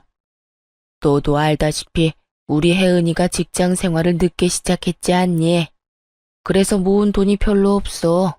아니, 거의 없다고 봐야지. 그런데 혜은이가 시집 가는 집이 보통 집이니? 의사 집안 아니니? 의사 집안. 왜요? 그 집에서 뭘 과하게 바라기라도 하는가 봐요? 아니, 꼭 그런 건 아닌데. 그런 집안에 시집 보내는데 덜렁 몸만 보낼 수도 없는 노릇이고, 그렇다고 우리가 도와줄 형편이 되는 것도 아니고. 그래서 말인데 아가, 네가 좀 도와주면 안 되겠니? 더도 말고 덜도 말고 딱 집 한 채만 네가 해주면 참 좋을 것 같아. 큰 집도 필요 없어. 딱 30평대 아파트면 어떻게 우리 혜은이 기 좀 펴고 살 것 같은데. 어떻게 안 되겠니? 시모는 30평대 아파트가 사고 싶다고 마음만 먹으면 살 수 있다는 듯 별것 아닌 것처럼 말을 하더라고요. 그 모습에 전 더 어이가 없었고 이런 문제일수록 확실히 말해야 했기에 전 돌리지 않고 대답을 해주었어요. 어머님, 30평대 아파트가 한두 푼도 아니고 저 그런 돈 없어요. 그리고 돈이 준비되는 집안이면 집을 준비해서 가는 것도 좋겠지만 그럴 상황이 안 되면 두 사람이 잘 이야기 나눠서 두 사람 힘으로 모아서 집을 마련해야 하지 않겠어요? 혜은이가 가진 게 없는데 뭘 모아서 집을 마련해? 그리고 모은 게 있다고 한들 어떻게 그 집에 신혼집 마련할 돈을 내놓으라고 하냐고. 그 집안이 보통 집안이 아니라고 했잖아. 그냥 집안이 아니라 의사 집안이라고. 그런 집에 시집 가면서 집 한 채 정도는 해야 할 거 아니니? 조금 전까진 아가 하며 상냥하기 그지없던 시모는 제가 단칼에 거절하고 나서자 180도 바뀐 언행으로 화를 내기 시작하더군요. 그런 시모의 모습에 저 역시 화가 올라오기 시작했지만 같이 화를 낸다고 한들 남는 것도 없기에 최대한 차분히 시모와 대화하려 애썼어요. 그러면 그렇다고 솔직하게 아가씨랑 결혼할 남자한테 말을 해야죠. 저한테 이렇게 돈 내놓으라고 할 게 아니라요. 글쎄 그렇게 해서 결혼하면 우리 혜은이가 평생 기죽어서 살 거 아니니? 나는 그 꼴은 못 본다. 그러니까 잔말 말고 네가 집 한 채 마련해줘. 그러면 될 문제인데 왜 이렇게 일을 키우니? 너 돈이 있지 않니? 돈이 없는 것도 아니면서 왜 이렇게 쪼잔하게 굴어? 평소에 너랑 혜은이랑 사이가 안 좋은 것도 아니고 사이도 좋으면서 왜 이렇게까지 째째하게 구냔 말이야. 사이 좋은 거랑 집 한 채 해주는 거랑은 별개예요. 그리고 저한테 그런 큰 돈이 어디 있어요? 있잖아. 네 아빠 사망보험금. 사돈 돌아가시면서 사망보험금 많이 받은 거 나도 다 안다. 내가 네 아빠 제사도 지내게 해주는데 넌 고작 집 한 채 못 해주니? 결국 시모의 입에서 아빠의 사망보험금 이야기가 나오고야 말았고 더는 화를 참을 필요가 없다고 생각했어요. 다른 것도 아닌 아빠의 목숨값을 자격도 없는 시모가 저리도 당당하게 요구하는 모습을 보며 참을 필요성이 사라졌기 때문이었죠. 저한테 사망보험금이라도 맡겨두셨어요? 그런 것도 아니면서 어쩌면 이렇게 당당하게 요구하세요? 그 돈 다른 것도 아니고 저희 아빠 목숨값이에요. 그 목숨값으로 아가씨 아파트나 사주라고요? 제가 왜 그래야 하는데요? 저는 그러고 싶지 않아요. 저 아가씨 좋아하는 거 맞는데 그래도 아닌 건 아니죠. 저는 절대로 해드릴 생각 없으니까 더는 이런 일로 연락하지 마세요. 너 진짜 이렇게 매정하게 굴 거야? 너 때문에 우리 혜은이 의사 집안에 시집 못 가게 되면 네가 책임질 거야? 집 못해 간다고 못 갈 시집 같으면 가지 말라고 하세요. 그리고 그렇게 해서 시집 못 가게 되면 그건 제 책임이 아니라 집 한 채 바라는 집에 시집 간다고 욕심부린 아가씨 책임이죠. 그러니까 어머님, 애먼데 책임 전가하지 말고 이럴 시간에 아가씨한테 예비 신랑이랑 이야기나 잘 나눠보라고 하세요. 너 지금 시험이 가르치니? 어디서 버르장머리 없게 시어미한테 이래라 저래라 해야? 넌 친정에서 그렇게 배웠니? 그깟 돈으로 유세 부리면서 시어미한테 이따위로 굴라고 네 엄마가 가르쳤어? 그럴 리가 있겠어요? 친정에선 이런 것까진 가르치진 않죠. 아니, 가르칠 필요가 없죠. 이런 듣도 보도 못한 요구를 할 거라고 어느 친정엄마가 생각이나 하겠어요? 뭐야? 어머님, 저희 엄마가 이런 사실 알면 저 당장 이혼하라고 할 거예요. 이 경우 없는 상황을 참고 살라고 할 엄마가 어디 있겠어요? 그러니까 저한테 더는 이런 이상한 요구하지 마세요. 전 집을 마련할 돈도 생각도 전혀 없으니까요. 그러면 저 끊을게요. 그렇게 전화를 끊고 나서도 흥분이 가라앉지 않더라고요. 어떻게 감히 아빠 사망보험금을 욕심낼 수 있는 것인지 이해도 되지 않았고요. 그렇게 한참을 씩씩거리고 있으니 어느새 퇴근을 한 남편이 집으로 들어오더라고요. 뭐야? 당신 무슨 일 있어? 화난 표정인데. 어머님, 결국 나한테까지 전화해서 아빠 사망보험금으로 아가씨 30평대 아파트 사주라고 하더라. 당신한테 이야기 듣고 어느 정도 각오하고 있었는데도 막상 직접 들으니까 너무 화가 나서 화시키고 있었어. 뭐? 그게 정말이야? 내가 그렇게 이야기했는데. 아, 진짜 어머님 왜 그러셔? 애도 아니고 무작정 우기는데 내가 진짜 열불나서. 거기에다 내가 계속 안 된다고 하니까 친정까지 들먹이더라? 제사 가지고 서운하게 하더니 이제 돈이야? 왜 그러신데 진짜. 일단 내가 미안해. 엄마가 당신한테까지 전화해서 그럴 줄은 몰랐어. 있어봐.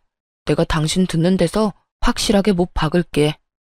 남편은 노발대발 화를 내며 바로 시모에게 전화를 걸어 한바탕 쏟아내기 시작했어요. 엄마, 진짜 왜 그래요? 내가 그러지 말랬잖아. 그 돈 엄마가 맡겨놓은 돈 아니라고 했지. 어떻게 엄마가 사돈 사망보험금을 아무렇지도 않게 내놓으라고 할 수가 있어? 그러면 어떻게 하니? 네 동생 파혼이라도 하길 바라는 거야? 엄마한테 이렇게 화낼 게 아니라 이럴 시간에 네 마누라 설득이나 시켜. 이러다 진짜 네 동생 파혼이라도 하는 날엔 이 엄만 화병 나서 못 사니까. 엄마가 화병 나기 전에 내가 화병 나게 생겼다고. 한 번만 더 이런 이야기 꺼냈다간 아무리 엄마라도 나 가만 안 있어. 당장 연이라도 끊어버릴 거라고. 그러니까 그런 줄 아시고 다신 그런 이야기 꺼내지 마세요. 너 이 녀석아, 아무리 그렇다고 한들 어떻게 이 엄마한테 연을 끊자고 해? 내가 오죽했으면 이러겠어? 지나가는 사람 붙잡고 물어봐. 열이면 열, 백이면 백. 다 엄마가 이상하다고. 엄마가 잘못했다고 할 테니까. 하여튼 난 내 뜻 확실하게 전했으니 이젠 엄마가 결정해. 계속 말도 안 되는 요구해서 아들 며느리랑 연 끊고 살아갈지 아니면 우리 보살핌 받으면서 살아갈지. 시모에게 한바탕 쏟아낸 남편은 그래도 화가 풀리지 않는지 이번엔 신우이에게 전화를 걸어 시모가 한 짓을 알려주며 한바탕 쏟아냈어요. 혜은아, 오늘 엄마가 네 언니한테 전화해서 너한테 아파트 한 채 사주라고 했다더라. 너 알고 있었어? 아, 뭐? 그게 정말이야? 아, 진짜 엄마 왜 그래? 그 이야긴 그때 끝난 이야기잖아. 그러니까 넌 진짜 그 아파트를 그렇게까지 해서 마련하고 싶어? 그런 거 아니잖아.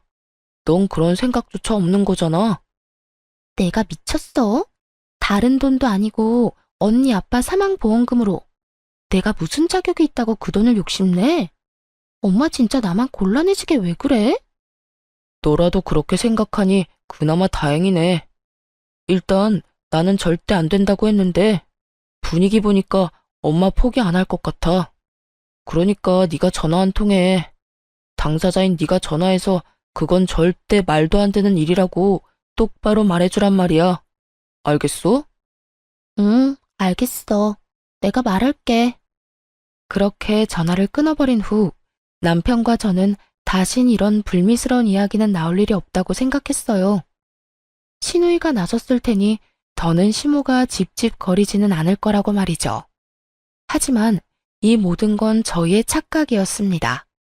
저희와 같은 생각을 가지고 있다고 믿어 의심치 않던 신우이는 다른 모습을 숨기고 있었더군요. 다음날 남편이 출근할 시간에 맞춰 신우이에게 전화가 왔고 그 전화 한 통으로 신우이의 본 모습을 알게 되었어요. 언니, 오빠 출근했어요? 네, 방금 했어요. 왜요? 오빠한테 할 말 있어요? 신우이는 남편이 출근했다는 말을 듣자마자 목소리가 싹 바뀌더니 저에게 따져묻기 시작하더군요. 아니요. 그냥 오빠 있나 없나 확인한 거예요. 언니한테만 하고 싶은 말이 있어서요. 아, 그래요? 무슨 말인데요? 오빠 없으니까 편하게 이야기해요. 언니, 진짜 나 섭섭한 거 알아요? 내가 언니한테 어떻게 했는데 언니가 나한테 이럴 수가 있어요. 아가씨, 다짜고짜 이러지 말고 상황을 똑바로 설명을 해줘야죠. 앞뒤 말 다 자르고 섭섭하다고 하면 내가 무슨 말을 해요? 갑자기 짜증을 내며 섭섭하다고 하는 신우의 말에 답답함을 느낀 저는 언성을 높였고 그런 저에게 신우이는 본심을 드러내며 시모와 한치 다를 바 없는 아주 어이없는 개소리를 뱉어내기 시작했어요. 지금 몰라서 물어요? 언니가 내 신혼집 못 해준다고 그랬다면서요. 돈이 없는 것도 아니고 돈 있는 사람이 너무한 거 아니에요? 보험금도 많이 받았다고 들었는데 아파트 사주고도 남을 거 아니에요. 이게 아가씨 본심이었어요? 절대 아니라고 그렇게 발뺌하더니 결국 아가씨도 어머님이랑 같은 생각이었네요. 네, 맞아요. 내가 다 엄마 시킨 거예요. 나 아니면 엄마가 어떻게 사망보험금으로 그 큰 금액을 받았단 걸 알겠어요? 나니까 이리저리 알아보다 알아낸 거지. 하여튼 그게 중요한 게 아니라 아파트 좀 해줘요. 그냥 투자한다고 생각하고 해주면 되잖아요. 들어보니 시모가 그렇게 막무가내로 군 건 다 신우이 때문이었더군요. 신우이는 뒤에서 시모를 부추기며 저를 압박하고 있었고 본인은 시모의 뒤에 숨어 착한 척하고 있었던 것이었죠. 거기에다 남편이 알면 난리가 날 것이 분명하니 교묘하게 시모를 이용해 저에게 돈을 뜯어낼 계획이었던 것이죠.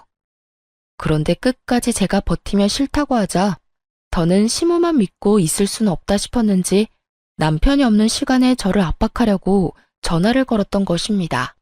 신우이는 시모보다 더 난리를 부리며 돈을 내놓으라고 우겨대고 있었고 전 밀려오는 배신감과 분노에 핏대를 세우며 말했죠. 그건 절대로 안 되니까 정신 좀 차려요. 아가씨가 어제 오빠한테 그랬죠? 그 돈이 어떤 돈인데 아가씨가 그 돈을 욕심낼 수 있겠냐고요. 그 말 그대로 돌려줄게요. 그 돈 내 돈 아니고 우리 친정엄마 돈이에요. 그런 엄마 돈을 내가 어떻게 욕심낼 수 있겠어요? 친정 돈이 언니 돈이고 그런 거 아니겠어요? 아니, 말이야 바른 말이라고. 친정엄마 돌아가시고 나면 그 돈 다 언니 돈 될 건데 미리 받아와서 좋은 일 좀 하면 되는 거잖아요. 신우이는 결국 하면 안 되는 말까지 짓거리고 있었고 결국 전 신우이에 대한 모든 대우를 내려놓게 되었습니다. 야, 지금 말 다 했어? 친정엄마 돌아가시면 다 내 돈이 된다고? 어떻게 그딴 말을 아무렇지 않게 할 수가 있어? 아무리 돈에 눈이 멀고 의사 남편에 환장했다고 해도 그런 말까지 하는 건 아니지. 왜요? 내가 틀린 말 했어요? 맞잖아요. 언젠간 죽는 게 사람인데 그 돈 쥐고 있어봤자 뭐해요? 필요한 사람 있으면 돕고 하는 거지.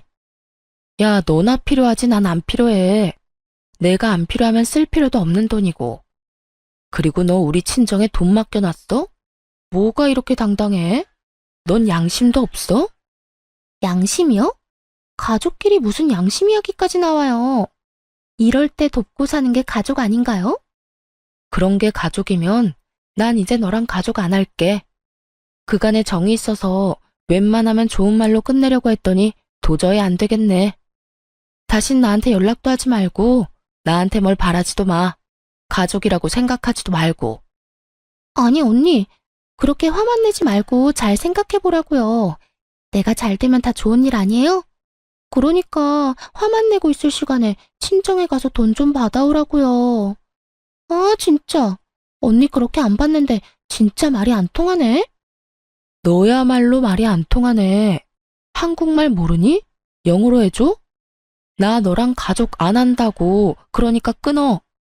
전화를 끊은 후 곧바로 남편에게 전화를 걸어 모든 사실을 알리며 시댁 식구들과 연을 끊고 살겠다고 통보했어요. 제 말을 들은 남편 역시 득달같이 화를 내주며 자신 역시 연을 끊겠다고 했고요. 사실 남편까지 연을 끊겠다고 한 건 놀랍긴 했지만 자신의 가족이 그런 깡패 같은 짓을 하는 이 상황이 참 납득하기 어렵고 가족으로 두기도 싫다고 강하게 말하더군요. 무엇보다 신우이에 대한 배신감이 크다고도 했고요. 그럴만도 했죠. 앞에선 전혀 그렇지 않은 척 자신은 아무것도 모르는 척을 그렇게 했는데 실상은 이 모든 사건을 주동하고 있었으니 저뿐만 아니라 남편의 실망감이 클 수밖에 없었습니다. 그렇게 저희는 연을 끊자고는 했지만 그리 쉽게 단번에 끊어지지는 않더라고요. 저희가 연락을 끊고 찾아가지 않고 지냈지만 시모가 집으로 찾아와 버렸으니까요. 다짜고짜 집으로 찾아온 시모는 화가 잔뜩 난 상태였는데 화가 난 이유를 친절하게도 설명해주기 시작하더군요. 이제 속이 편하니? 이제 속이 편하냐고? 말을 제발 좀 알아들을 수 있게 하세요. 어머님이나 아가씨나 앞뒤 말 잘라먹는 건 어쩌면 그렇게 똑같은지 소름이 다 돋을 지경이네요. 너 때문에 네가 집 안 해줘서 내 딸이 파혼당했단 말이야. 어떻게 책임질 거야? 어떻게 책임질 거냐고. 제가 왜 책임을 져요? 파혼당할 만하니까 파혼당했겠죠. 네가 지금 그게 할 말이야? 무릎 꿇고 빌어도 봐줄까 말까 한데 감히 그따위로 말을 해? 제가 왜 무릎 꿇고 빌어야 해요? 제가 뭘 잘못했는데요? 어머님이랑 연락 끊고 사는 그날 동안 제가 진짜 많이 생각해봤는데 아무리 생각해도 제가 잘못한 건 하나도 없더라고요. 그래서 전 무릎을 꿇을 생각도 없고 어머님이랑 왕래하면서 지낼 생각도 없어요. 그러니까 제발 이 집에서 나가주세요. 뭐라고? 나보고 지금 이 집에서 꺼지란 말이냐? 그까지 돈 좀 있다고 지금 나를 무시하는 게야? 그까지 사망보험금 이젠 나도 싫다. 그 돈 없이 내가 어떻게 해서든 이 결혼시키고야 말 테니까 그때 가서 후회나 하지 마. 네, 후회는 절대 안 할 테니 알아서 다 해보세요. 그리고 제발 이런 일로 찾아오지 마시고요. 시모는 끝까지 저를 노려보다 집으로 돌아갔고 얼마 후에 이상한 소식이 들려오더라고요. 신우이가 결국 결혼하게 되었다는 소식이었죠. 들어보니 시모가 있는 돈 없는 돈 다 끌어모아도 턱없이 모자라 무리한 대출까지 받아 돈을 쥐어주었다고 하더라고요. 그런데 문제는 그 돈을 신우이도 아닌 그 상대방 남자에게 줬다더군요. 전 아무래도 이상해 신우이에게 연락을 걸어 자세히 물었지만 소용없는 짓이었어요. 신우이는 제 말을 들으려 하지도 않았으니까요. 아가씨, 돈 마련했다면서요? 왜요? 내가 잘 될까봐 배 아파서 전화했어요? 걱정되어서 전화했어요. 집 마련할 돈을 왜 그 남자를 줬어요? 그런 건 아가씨가 가지고 있다가 아가씨가 계약금 내고 아가씨가 잔금 치러야죠. 그러지 말고 지금이라도 그 돈 받아와요. 아무리 결혼할 사이라고 해도 그렇게 돈을 주고받는 거 아니에요. 아직 결혼한 사이도 아니잖아요. 진짜 별 참견을 다 하네. 이보세요, 언니. 이제 와서 친한 척 좋은 사람인 척 하면서 다시 들러붙고 싶은가 본데 이미 늦었다고요. 돈은 엄마가 다 마련해줬고 우리 똑똑한 예비신랑이 알아서 다 한다고 했으니까 언니는 괜한 걱정하는 척 하지 말고 연락하지 마세요. 5천만 원짜리 약혼 반지도 해준 사람이라고요. 결혼 반지는 따로 해준다고 했고요. 그러니까 떠난 버스에 손 흔들지 말고 언니랑 오빠는 행복하게 사세요. 살면서 힘든 일 있어도 절대 연락하지 말고요. 나 아가씨한테 뭐 바라는 것도 없고 진짜 걱정되어서 하는 말이니까 돈은 꼭 돌려받아요. 꼭 돌려받으라고요. 내가 알아서 한다니까. 나 바쁘니까 끊어요. 이렇듯 신우이는 제 말을 들으려 하지도 않고 있었고 저는 설마 하는 마음으로 그냥 내버려두기로 했어요. 저는 할 만큼 했고 저렇게 믿어 의심치 않는데 더 나서는 것도 아니라 생각했으니까요. 거기에다 이렇게 하나둘 신경 쓰다간 정말 연을 끊을 수 없을 거라 생각하기도 했고요. 그 뒤로 저는 2번 다시 그쪽으로 신경 쓰지 않고 살았고 남편 역시 마찬가지였어요. 그렇게 한 달쯤 지났을까요? 다시 시댁에서 소식이 들려오더라고요. 그건 바로 신우이의 소식이었는데 결국 결혼이 파토 났다는 소식이었어요. 알고 보니 신우이의 예비신랑은 의사를 사칭하는 사기꾼이었다고 하더군요. 앞서 말했듯이 시모는 사기꾼인 남자를 어떻게 해서든 붙잡아보려 있는 돈 없는 돈 대출까지 끌어다 돈을 갖다 주었고 사기꾼은 그 돈을 가지고 한동안은 신우이와 결혼 준비를 하는 척하다 하루아침에 사라져버렸다고 하더군요.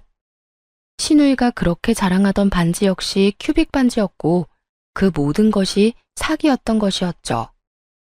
시모는 대출이자를 감당하지 못해 집을 팔았고 신우이도 반쯤 정신이 나가버려 시모가 새로 얻은 단칸방에서 술에 미쳐 살고 있다고 하더군요. 이 모든 소식을 작은 아버님께 들은 남편이 씁쓸한 표정을 지으며 이렇게 말하더군요. 어쩌겠어. 다 자기 무덤 자기가 판 거지. 그러게 그 돈을 왜 사기꾼한테 다 줘버려? 당신이 그렇게까지 말렸으면 그때라도 생각이란 걸 해봤어야지. 내가 그때 좀 더 적극적으로 말렸어야 했었나 봐.